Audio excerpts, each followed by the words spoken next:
Hello student, welcome to the future ice academy. जैसा कि हम लोग ईपीएफओ का स्कीम कवर कर रहे थे, तो हमने 2 पार्ट ऑलरेडी कवर कर लिया है। ये हमारा तीसरा पार्ट है, जिसमें हम लोग देखेंगे उभयलिंगी व्यक्ति अधिनियम 2019। ठीक है, मतलब ट्रांसजेंडर पर्सन। ट्रांसजेंडर पर्सन क्या होते हैं? जो थर्ड जेंडर होते हैं, उनके रिलेटेड हमारे संविधान में क्या प्रावधान दिए गए हैं, या फिर क्या क्या उनके ऊपर अमेंडमेंट हुए हैं अब तक, या उनके क्या क्या अधिकार है, इसके बारे में हम जानेंगे। ठीक है। अब उभयलिंगी क्या होते हैं? जिनका बर्थ के टाइम पे कोई जेंडर डिसाइड नहीं होता, वो मेल है, फीमेल है, या फिर क्या है, ये जो कॉमन जेंडर होते हैं ये इसमें से नहीं होते। ठीक है। तो इनके साथ बहुत ही बदतमीजी होती है। इनको कहीं जल्दी घर नहीं मिलता, कोई अपने साथ नहीं रखना चाहता, और बहुत सारी प्रॉब्लम इनको फेस करनी पड़ती है। तो ये सब प्रॉब्लम को देखते हुए हमारी गवर्नमेंट ने एक एक्ट लाया 2019 में। उनके प्रोटेक्शन, उनका जो राइट्स है उसको उनके प्रोटेक्शन को लेके एक एक्ट आया है, जिसमें उन्होंने कहा है कि इनको सभी जगहों पे समान अवसर दिए जाएंगे। ठीक है।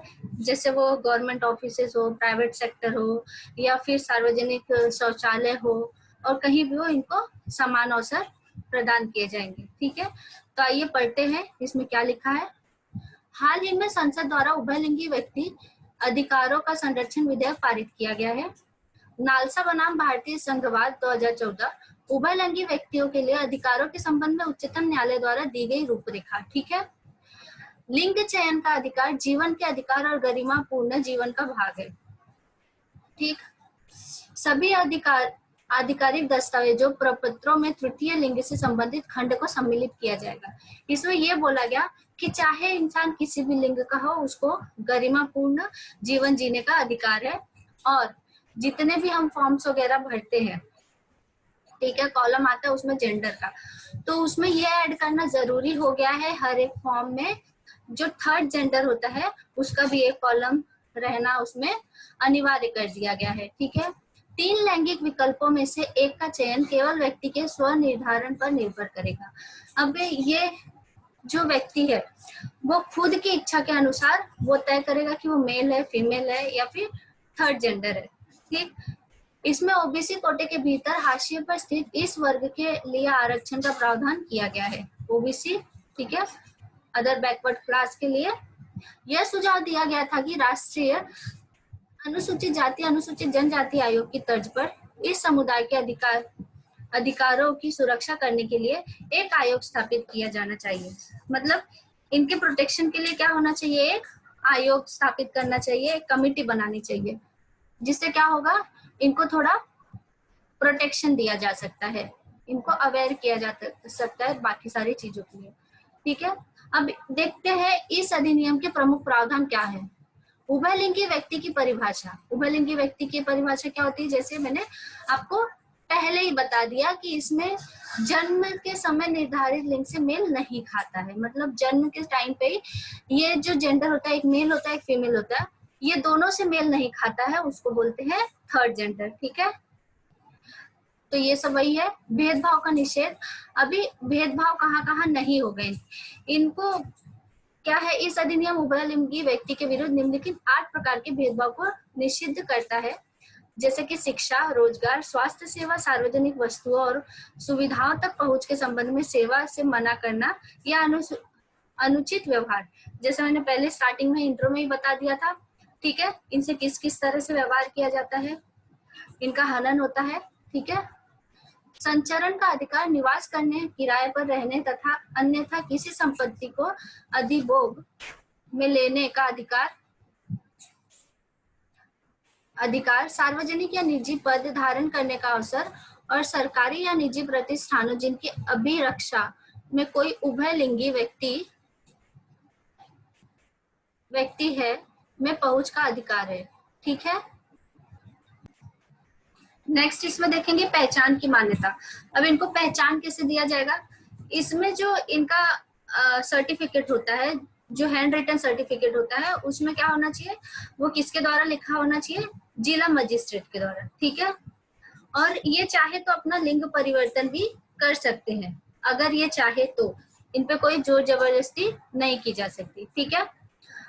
अगर इनके साथ कोई भी अमानवीय व्यवहार किया जाता है या फिर ऐसा व्यवहार किया जाता है जो कि इनके जो भी ऊपर प्रावधान दिए गए हैं जो भी है, ठीक है, भेदभाव किया जाता है, तो उसके लिए दंड भी निर्धारित किया गया है। कितना दंड क्या होगा? 6 महीने से 2 साल तक का कारावास और अर्थदंड, मतलब उसको पैसों का भी भुगतान करना पड़ेगा। ठीक है, अब इसमें 4 चीजें हैं। बलात् या बंधुआश्रम, मतलब कि किसी को बंदी बना के या फिर छोटेपन में, बचपन में ही जबरदस्ती आप काम नहीं करवा सकते। ठीक। सार्वजनिक स्थानों के उपयोग से वंचित करना, मतलब सार्वजनिक स्थान जो है उसके उपयोग से वंचित नहीं किया जा सकता इन्हें। घर और गांव से निकालना, मतलब कोई भी इनको घर या गांव से इस बेस पे नहीं निकाल सकता कि ये उभयलिंगी है। तथा शारीरिक, यौन, मौलिक, भावनात्मक या आर्थिक उत्पीड़न, ठीक है, इनके साथ कोई भी शारीरिक, यौन, मौलिक, भावनात्मक या आर्थिक उत्पीड़न नहीं किया जाना चाहिए। ठीक। नेक्स्ट है राष्ट्रीय उभयलिंगी व्यक्ति परिषद की स्थापना की जाएगी। ठीक है, जिसमें सरकार व उभयलिंगी समुदाय के प्रतिनिधि और इस क्षेत्र के विशेषज्ञ सम्मिलित होंगे। एक परिषद बनाया जाएगा, एक कमेटी बनाई जाएगी, जैसे मैंने ऊपर ही आप लोग को बताया, एक कमेटी बनाई जाएगी जिसमें क्या होगा, उभयलिंगी समुदाय के प्रतिनिधि होंगे, मतलब जो इनकी तरफ से बोल सके, ठीक है, जो इनका प्रतिनिधित्व कर सके, और इनके जो विशेषज्ञ होते हैं वो भी इसमें सम्मिलित होंगे। ठीक है, यह परिषद सरकार को इस समुदाय के लिए नीति निर्माण के विषय में परामर्श देगी और इसके कार्यान्वयन की निगरानी करेगी, शिकायतों का निपटान भी आदि भी करेगी। ठीक है, अब जो भी कंप्लेंट्स है वो सब देखेगी, क्या है, कहाँ उनको प्रॉब्लम आ रही है, कैसे प्रॉब्लम आ रही है, ये सब चीजों पे वो काम करेंगे। ठीक है, सरकार द्वारा कल्याणकारी उपाय, अब गवर्नमेंट का क्या इसमें रोल है, उन्होंने क्या क्या किया है, ये हम देखेंगे इसमें। सरकार उनके बचाव और पुनर्वास, व्यवसायिक प्रशिक्षण और स्वरोजगार के लिए कदम उठाएगी। अब क्या करेगी गवर्नमेंट, उनको नौकरी मिले इसके लिए कुछ कदम उठाएगी, तथा उभयलिंगी संवेदनशील योजनाओं का निर्माण करेगी और सांस्कृतिक गतिविधियों में उनकी भागीदारी को बढ़ावा देगी। अब ऐसा नहीं है कि सिर्फ उनको जॉब भी देगी, जो कल्चरल एक्टिविटीज होती है, जो सांस्कृतिक हमारी गतिविधियां होती है, उसमें भी क्या करेगी, इनको पार्टिसिपेट लेने के लिए प्रोत्साहित करेगी। ठीक है, स्वास्थ्य सेवा स्टार्ट करेगी। सरकार एक पृथक HIV निगरानी केंद्र और SRS सहित उभयलिंगी व्यक्तियों को स्वास्थ्य सुविधाएं प्रदान करने के लिए कदम उठाएगी।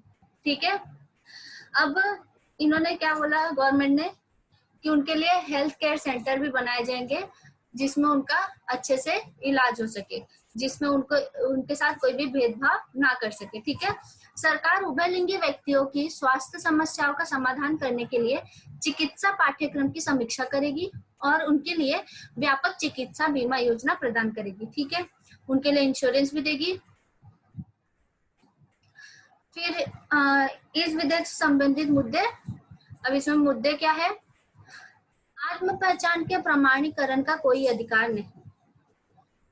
ठीक है, इस अधिनियम में जिला अनुवीक्षण समिति, मतलब डिस्ट्रिक्ट स्क्रीनिंग कमेटी का प्रावधान सम्मिलित नहीं है और यह प्रमाण पत्र जारी करने की शक्ति जिला मजिस्ट्रेट को प्रदान करता है।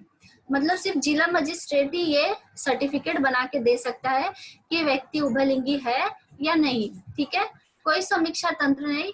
यदि उभयलिंगी व्यक्ति को पहचान प्रमाण पत्र से वंचित किया जाता है तो अधिनियम जिला मजिस्ट्रेट के ऐसे निर्णय के विरुद्ध अपील करने या समीक्षा करने का कोई तंत्र नहीं प्रदान करता। ठीक, अगर कोई मजिस्ट्रेट मना करता है कि हम आपको ये सर्टिफिकेट नहीं दे सकते, तो उसके लिए गवर्नमेंट कुछ भी नहीं कर सकती। हो सकता है आजकल फेक भी बहुत सारी चीजें बनती है। ठीक, फिर नालसा क्या है, निर्माण में सर्वोच्च न्यायालय के आदेश के बावजूद यह रोजगार या शिक्षा में सकारात्मक कार्यवाही का प्रावधान नहीं करता। ठीक है, मतलब न्यायालय में अधिदेश तो दिया है, फिर भी इसमें क्या होता है, सकारात्मक कार्यवाही का प्रावधान नहीं करता। लेकिन अब जो अमेंडमेंट हुआ है, जो ये एक्ट आया है, उसमें भी ये सब इम्प्रूवमेंट हो जाए। ठीक है, फिर राष्ट्रीय उभयलिंगी व्यक्ति परिषद, national council for transgender person में निम्नलिखित सम्मिलित होंगे। इसमें कौन कौन सम्मिलित होंगे ये आप लोग देख लो एक बार। इसमें है केंद्रीय सामाजिक न्याय एवं अधिकारिता मंत्री, सामाजिक न्याय एवं अधिकारिता राज्य मंत्री। ये जो इसमें कमेटी बनेगी उसके जो मेंबर होंगे ये उनके लिस्ट है। सामाजिक न्याय मंत्रालय के सचिव, स्वास्थ्य गृह और मानव संसाधन विकास मंत्रालयों के एक प्रतिनिधि अन्य सदस्यों में सम्मिलित है। ठीक है, अभी जो अदर है वो कौन कौन है? नीति आयोग और राष्ट्रीय मानव अधिकार आयोग के प्रतिनिधि, राज्य सरकारों को भी प्रतिनिधित्व दिया जाएगा, उभयलिंगी समुदाय के 5 सदस्य और गैर सरकारी संगठनों के 5 विशेषज्ञ। ठीक है, नेक्स्ट है हमारा दिव्यांगजन अधिकार 2016। पहले हम लोग दिव्यांगजन नहीं बोलते थे, पहले हम लोग अपंग बोलते थे। ठीक है, रेलवे के कोचेस के बाहर भी लगे होते थे अपंग श्रेणी। ठीक है, तो अभी वो सब हटा के क्या कर दिया गया, वहां सब जगह क्या लिख दिया गया है? दिव्यांगजन। दिव्यांगजन, इसका मतलब क्या होता है? दिव्यांग का मतलब एक अभिन्न अंग। ठीक है, एक दिव्यांग जो बाकियों से अलग है। ठीक, ताकि उनको बुरा ना लगे, उनकी जो भावनाएं हैं उनको ठोस ना पहुंचे। अगर हम किसी को अपंग बोलेंगे तो उसको बहुत बुरा लगता है, लेकिन वही अगर दिव्यांगजन बोलेंगे तो इतना बुरा नहीं लगता। ठीक है, दिव्यांगजन अधिकार अधिनियम 2016 के प्रावधान के अनुरूप के तौर पर दिव्यांगजन अधिकार नियम 2017 को अधिसूचित किया गया था। भारत में दिव्यांगजनों की कुल जनसंख्या 2.1% है, जिसमें दिव्यांग पुरुषों की संख्या 56% है और दिव्यांग महिलाओं की संख्या 44% है। ठीक है, इस अधिनियम के प्रमुख प्रावधान, अब इस अधिनियम के प्रमुख प्रावधान क्या क्या है वो देखेंगे हम लोग। इसके द्वारा निःशक्त व्यक्ति समान अवसर, अधिकार संरक्षण और पूर्व भागीदारी। ठीक है, पूर्ण भागीदारी अधिनियम 1955 को प्रतिस्थापित। अब हम लोग ये देखेंगे कि इस अधिनियम के प्रमुख प्रावधान क्या क्या है। ठीक है, इसके द्वारा निःशक्त व्यक्ति समान अवसर, अधिकार संरक्षण और पूर्ण भागीदारी अधिनियम 1955 को प्रतिस्थापित किया गया। ये आपको याद रखने की चीज है कि 1995 प्रतिस्थापित किया गया। ठीक है, ये किससे रिलेटेड है? तो ये दिव्यांगजन से रिलेटेड है। ठीक, यह अधिनियम United Nations convention on the rights of persons with disability, इधर पर्सन्स नहीं आएगा, इधर पर्सन विद डिसेबिलिटी के सिद्धांतों के अनुरूप है और इसका उद्देश्य दिव्यांगों के लिए अनुकूल कार्यस्थल की स्थापना को प्रोत्साहित करना है। ठीक है, इसके द्वारा दिव्यांगता की मौजूदा 7 श्रेणियों को बढ़ाकर 21 किया गया है। पहले इसमें कितनी श्रेणी थी? सिर्फ 7 श्रेणी थी, जिससे हम लोग ये प्रूव कर पाते थे कि हाँ भाई सामने वाला व्यक्ति दिव्यांग है या फिर नहीं है। बट उसको बढ़ा के कितना कर दिया गया है? 21 कर दिया गया है। पहले 7 था, अब कितना कर दिया है? 21 कर दिया है। ये चीजें याद रखिए, किया गया है। और केंद्र सरकार को इस सूची में दिव्यांगता के अन्य प्रकार को समाविष्ट करने की शक्ति प्रदान की गई है। अगर इसमें केंद्र को लगता है कि और कोई श्रेणी इसमें ऐड करनी है तो केंद्र सरकार वो ऐड कर सकता है। ठीक है,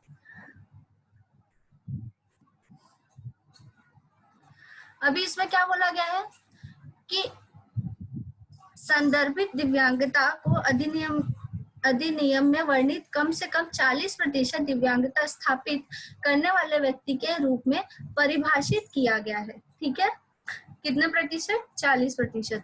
संदर्भित दिव्यांगजन को उच्च शिक्षा, सरकारी रोजगार एवं भूमि के आवंटन में आरक्षण, मतलब इनको क्या हर जगह क्या मिलेगा?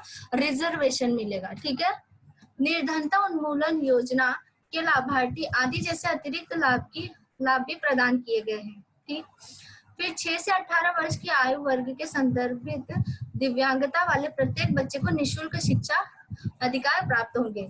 अब 6 से लेकर 18 वर्ष की आयु के जो बच्चे हैं जो दिव्यांग है, ठीक है, उनको क्या होगा? उनको फ्री एजुकेशन प्रोवाइड कराई जाएगी। ठीक है, अब जो गवर्नमेंट ऑफिसर्स होती है उसमें इनका जो आरक्षण होता है, ठीक है, इनका जो रिजर्वेशन है वो पहले 3% था, अब कितना कर दिया गया है, अब उसको बढ़ाकर 4% कर दिया गया है, ठीक है।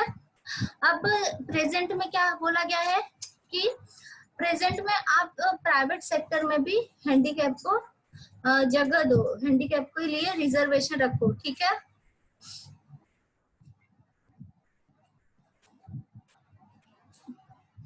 एक सलाहकार बोर्ड स्थापित किया जाएगा केंद्र और राज्य स्तर पर, ठीक है, जो इनके लिए प्रॉपर नीति बनाए, प्रॉपर स्कीम बनाए, ठीक है, जो इनकी प्रॉब्लम को सॉल्व करे। यही सब दिया हुआ है, ये आप लोग वीडियो रोक के एक बार देख लीजिएगा।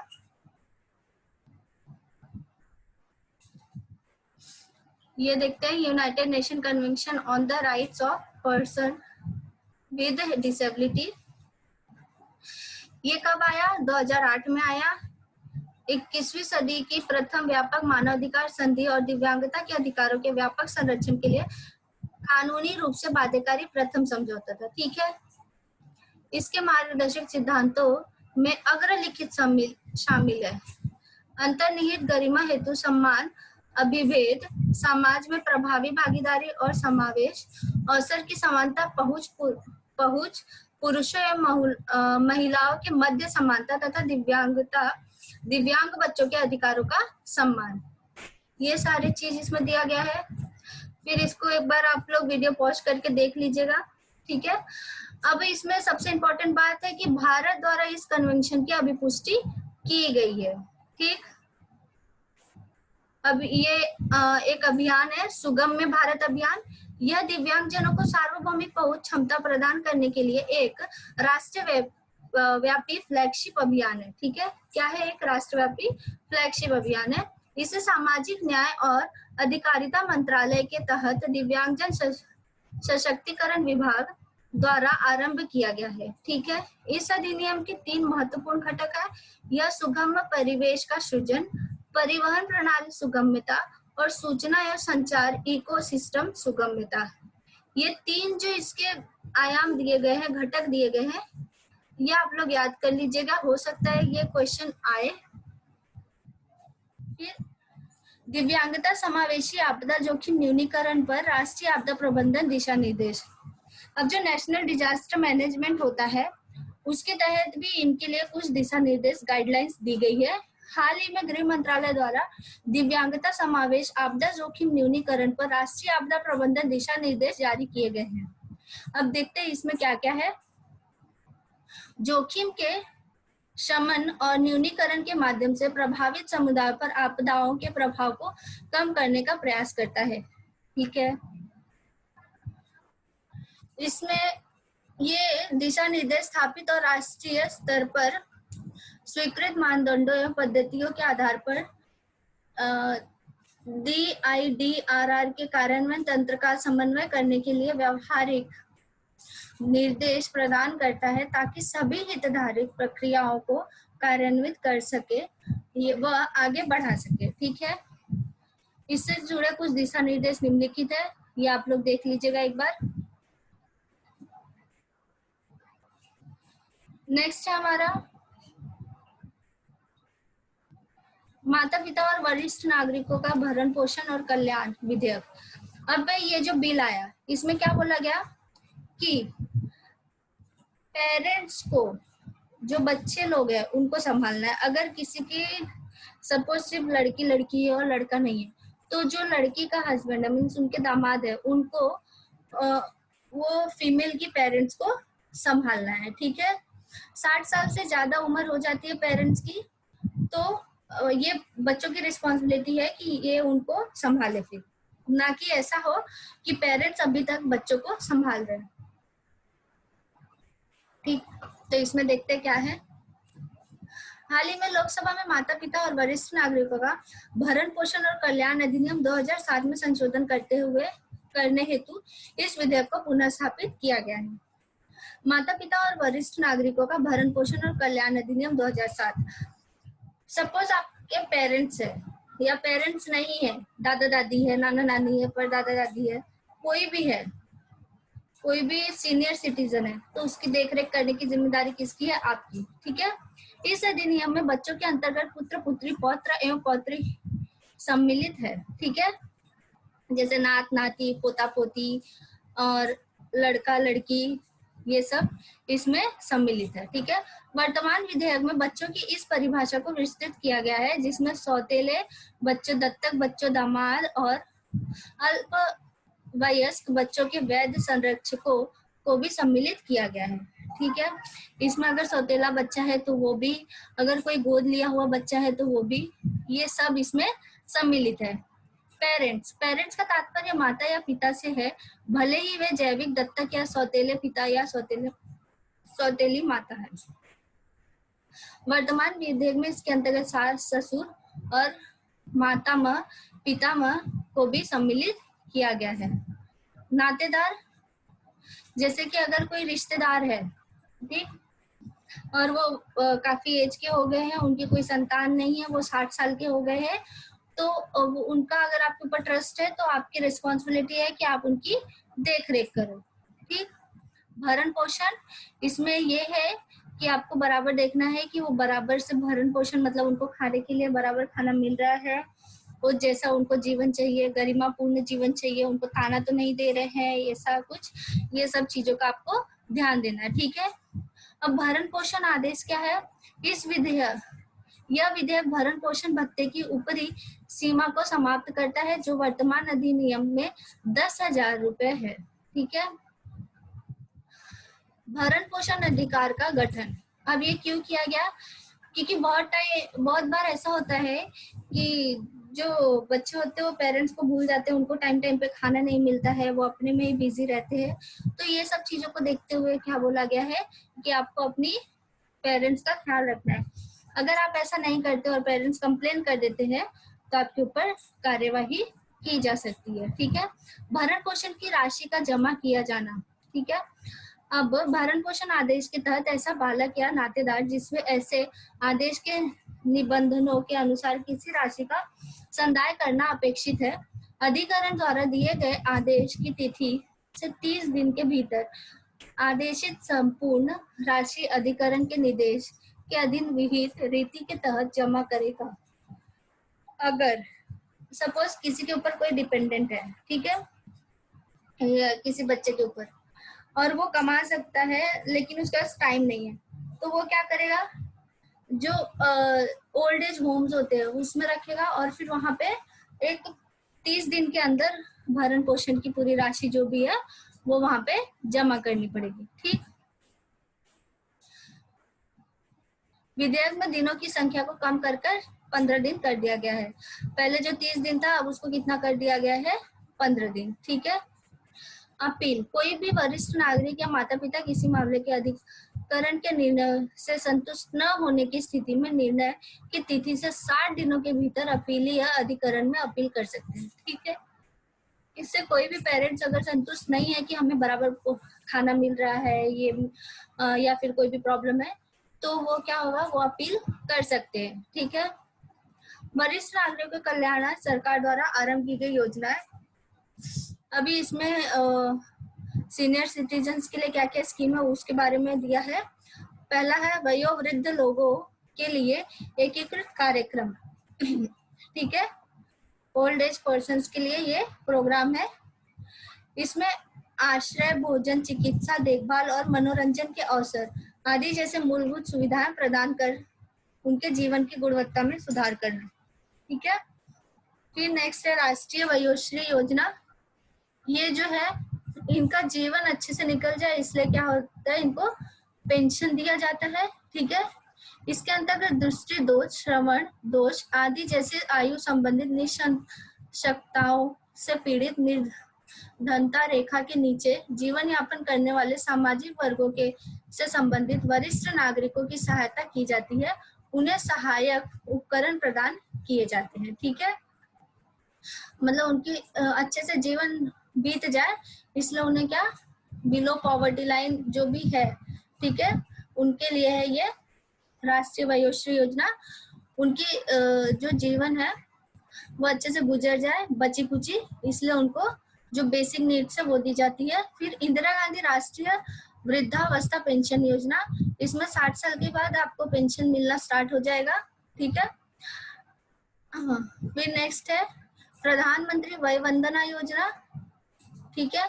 इसमें क्या होगा, लाइफ इंश्योरेंस कवर होगा, ठीक है। वायुश्रेष्ठ सम्मान राष्ट्रीय पुरस्कार के रूप में प्रख्यात, यह सम्मान वरिष्ठ नागरिकों और संस्थानों को विभिन्न श्रेणियों के अंतर्गत उनके योगदान के प्रतिफल में अंतर्राष्ट्रीय वृद्धजन दिवस के अवसर पर प्रदान किया जाता है, ठीक है। मतलब उनको एक मोटिवेशन दिया जाता है। नेक्स्ट है हमारा हाथ से मैला उठाने की प्रथा, जो हाथ से गटर सीवरेजेस में, गटर में अंदर जा जाके हाथ से जो मैला उठाते हैं, उनके लिए क्या क्या प्रावधान दिया गया है ये देखेंगे। हाल ही में सामाजिक न्याय और अधिकारिता मंत्रालय ने राज्यसभा को सूचित किया है कि वर्ष 2016 से नवंबर 2019 के मध्य देश में सीवर और सेप्टिक टैंकों की सफाई करते समय 282 लोगों की मृत्यु हो गई, ठीक है। अब जो हाथ से मैला उठाते हैं उनको बीमारियां भी बहुत सारी होगी, क्योंकि गटर और नालों में कितनी गंदगी होती है तो हमें भी मालूम है, ठीक है। हाथ से मैला ढोने की प्रथा संबंधित संवैधानिक और अंतर्राष्ट्रीय प्रावधान, इसमें क्या दिया गया है, सैनिटेशन स्वच्छता राज्य सूची का एक विषय है। ये किसका विषय है, राज्य सूची का। अब ऐसा पूछ सकता है सैनिटेशन किसका विषय है, कोई आपको एग्जाम में, राज्य सूची, समवर्ती सूची या केंद्र सूची, तो ये किसका विषय है, राज्य सूची। राज्य चाहे तो इसमें कुछ प्रावधान कर सकती है, ठीक है। भारत का संविधान अंतर्राष्ट्रीय स्थिति के अनुरूप अस्पृश्यता का उन्मूलन करता है, अनुच्छेद 17, ठीक है।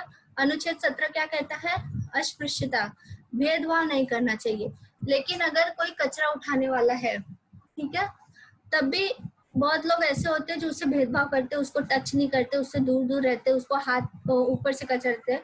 तो ये सब क्या है, बहुत ही गलत बात है जो नहीं करनी चाहिए, जिसको बोलते हैं अस्पृश्यता, छुआछूत का अधिकार, ठीक है। जो किसी के साथ भी नहीं होना चाहिए, सब लोग एक समान है। ये किसमें है, अनुच्छेद 17 में।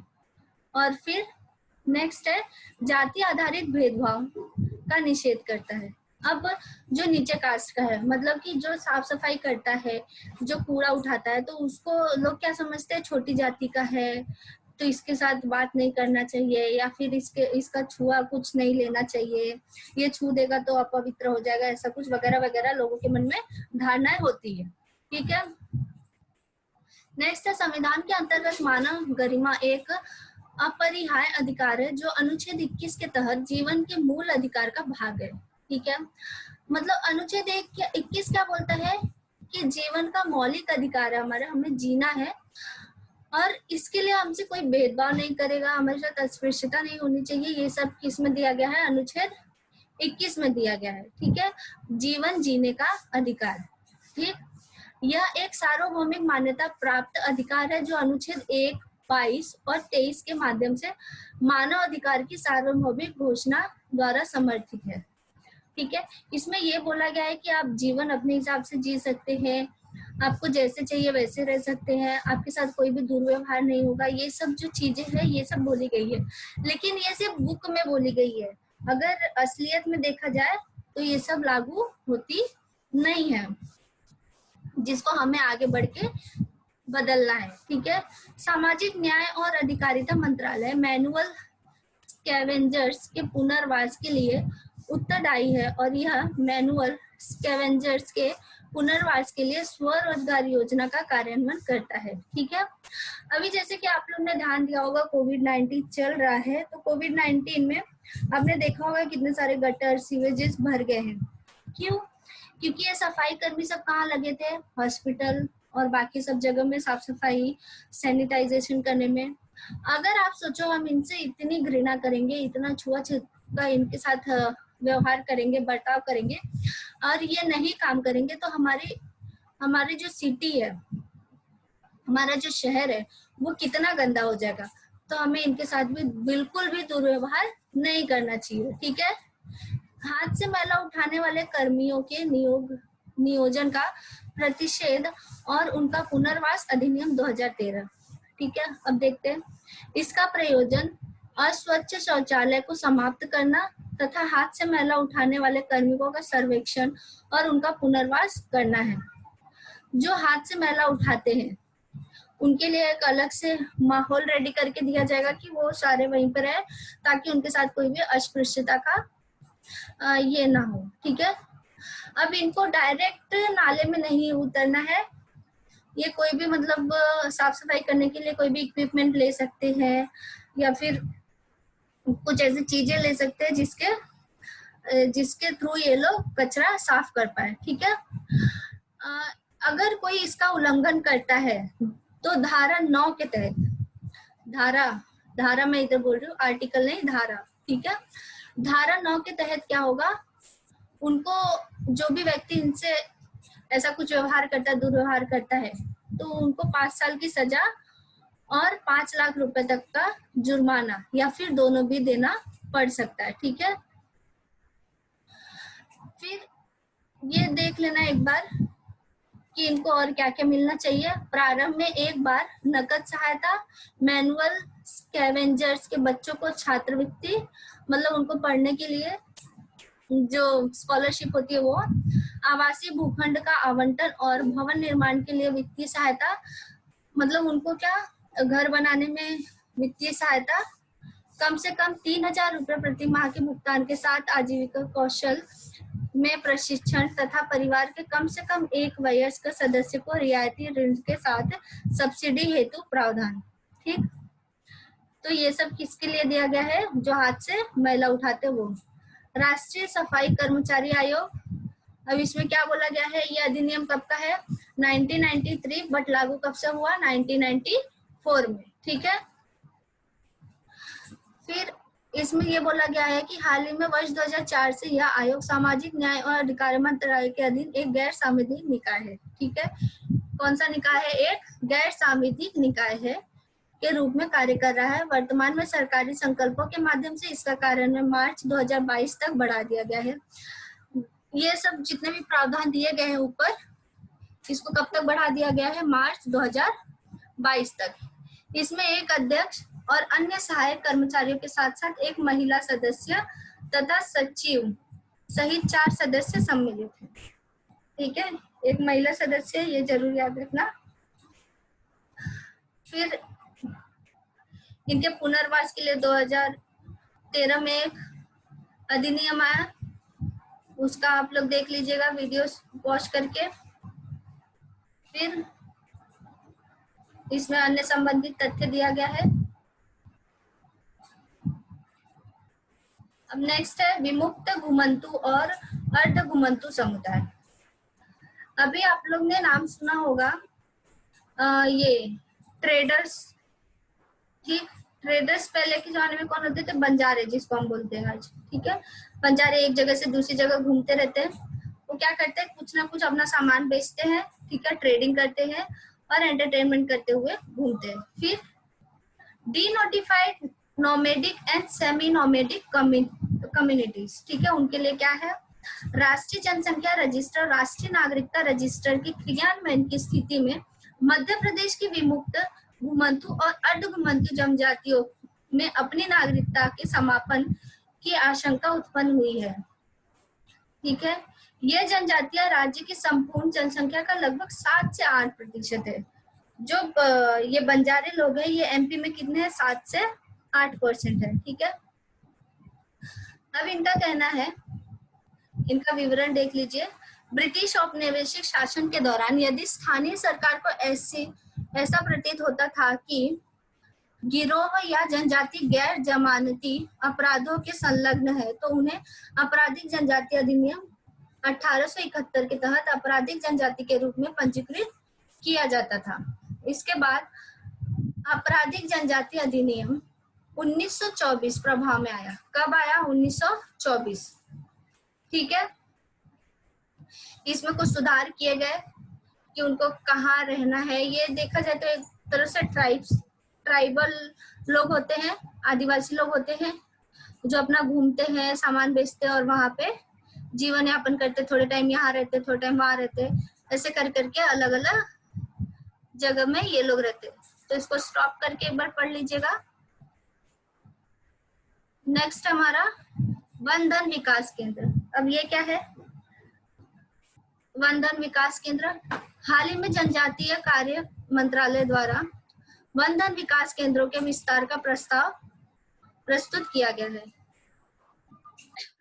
सॉरी, अब ये है क्या? यह मुख्यतः न्यूनतम समर्थन मूल्य एमएसपी के माध्यम से गौड़ वनोत्पादन के विपणन हेतु तंत्र और गौड़ वनोत्पादन उत्पादों के मूल्य श्रृंखला के विकास का एक घटक है। ठीक है, जो उत्पादन होता है, जो प्रोडक्शन होता है कहाँ? फॉरेस्ट में, वन में, उसके बारे में बोला गया। यह वन संपदा अर्थात वन धन के उपयोग द्वारा जनजातियों हेतु आजीविका सृजन के लक्ष्यीकरण की एक पहल है। इस कार्यक्रम का उद्देश्य तकनीकी व संचार प्रौद्योगिकी के समावेश के द्वारा जनजातियों की पारंपरिक ज्ञान एवं कौशल को प्रत्येक स्तर पर उन्नत करने तथा एक व्यवहार्य आर्थिक गतिविधियों में परिवर्तित करने हेतु इन क्षमताओं का लाभ उठाना।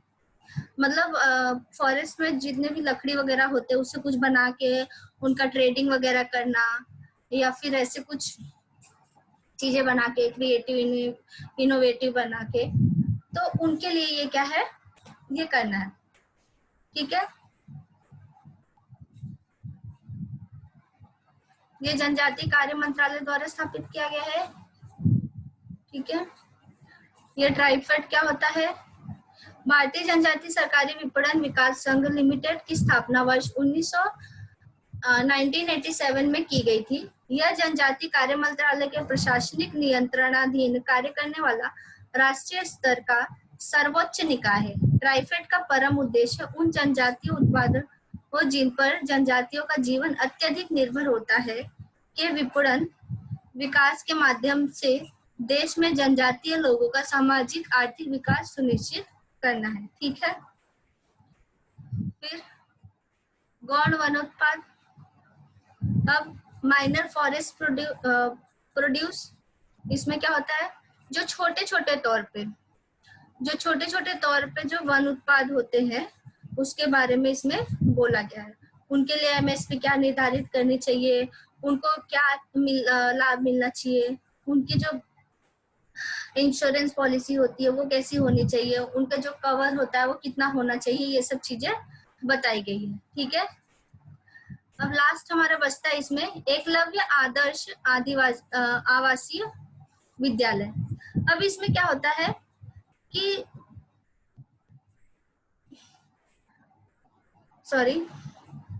वर्ष 2022 तक आदिवासी क्षेत्रों में 400 से अधिक एकलव्य आदर्श आवासीय विद्यालय स्थापित किए जाएंगे।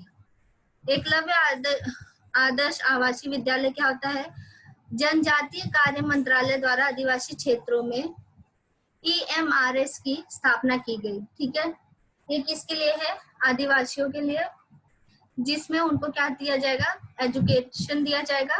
ठीक है, भारत के संविधान के अनुच्छेद 275(1) के अंतर्गत अनुदान प्रदान कर राज्य केंद्र शासित प्रदेशों में EMRS की स्थापना की जाती है। प्रत्येक एक EMRS का प्रबंधन एक समिति द्वारा किया जाता है, जिसमें अन्य लोगों के साथ साथ शिक्षा के संबंध प्रतिष्ठान, स्थानीय गैर सरकारी संगठन शामिल होते हैं। ठीक है, फिर इसका उद्देश्य क्या है? दूरस्थ क्षेत्रों में अनुसूचित जनजातियों के छात्रों को गुणवत्तापूर्ण माध्यमिक और उच्च स्तरीय शिक्षा प्रदान करना, उन्हें उच्च और व्यावसायिक शैक्षणिक पाठ्यक्रम तथा सरकारी, सार्वजनिक और निजी क्षेत्रों में नौकरियों के आरक्षण का लाभ उठाने के लिए सक्षम बनाना। ठीक है, जो आदिवासी लोग हैं उनको सक्षम बनाना, इस लायक बनाना कि वो बाकी जगह काम कर सके, एजुकेटेड हो सके और लोगों को भी एजुकेशन मतलब लोगों को भी बता सके। ठीक है, ऐसी अवसंरचना का निर्माण करना जो छात्र जीवन की शैली, शैक्षणिक,